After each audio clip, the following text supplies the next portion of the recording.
now in its 54th year. All guarantors of freedom, and maybe because right now it feels like interdependence is under siege, beset by challenges most everyone can see but no one can avoid.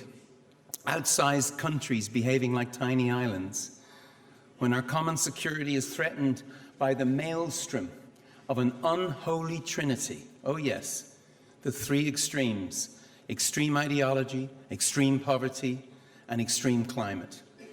An unholy trinity. Think the Sahel, think Afghanistan, think of the geology along North Africa.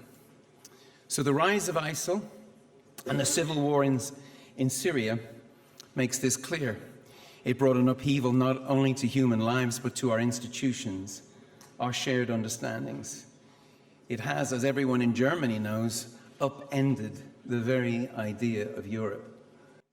I would ask you this afternoon to imagine the German economy without the rise of China over the last 20 years. I visited Nigeria, Kenya, Turkey, Egypt. I learned a lot on these trips. I learned what 2.25 million internally displaced people look like. Chaos. I learned the term permanent temporary solutions. That's right, refugee camps referred to as permanent temporary solutions. Now, I didn't make my name in mathematics, but I can do a few sums, I can do a few calculations.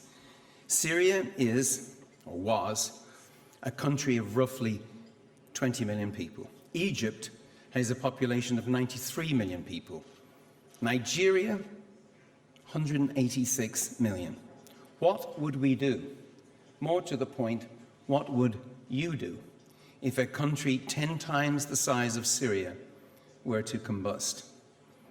Now, I don't think Nigeria is going to burst into flames any minute, but as you know, that is the stated objective of Boko Haram.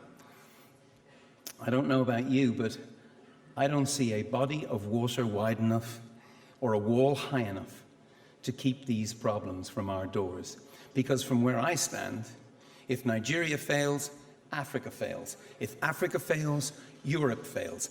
And if Europe fails, well, the world has a very, very big problem. That is why, I think that's why, I'm hearing from military and civilian leaders alike that security and development agendas require a better understanding of each other. In short, catalyzing successful states might be a lot cheaper than dealing with failed ones. Germany gets it. No country understands the connection between development and security. We hear education, employment, and empowerment. Bildung, Beschäftigung, Beteiligung. How about that? Number one, education. We need a plan to make sure all girls can go to school. 130 million girls around the world don't.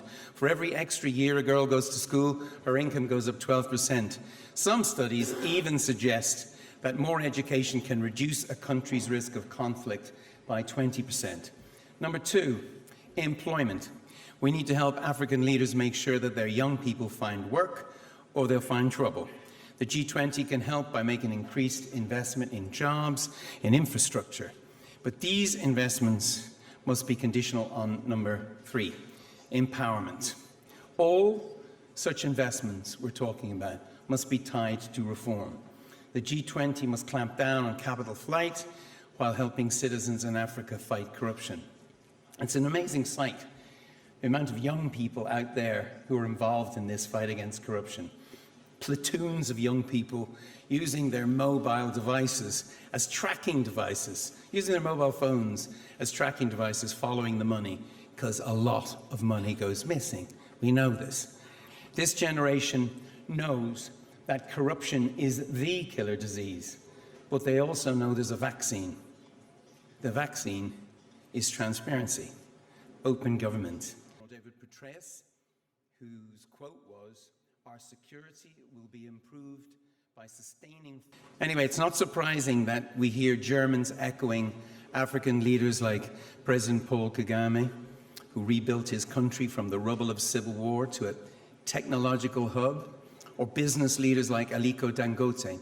They're calling for a new relationship, something along the lines of a modern Marshall Plan. The shape, the scale will be different, but the idea is the same.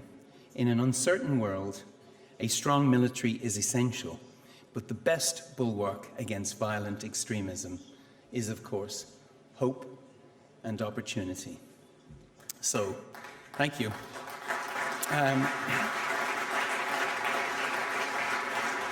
One last thing. Let's at least be honest behind closed doors.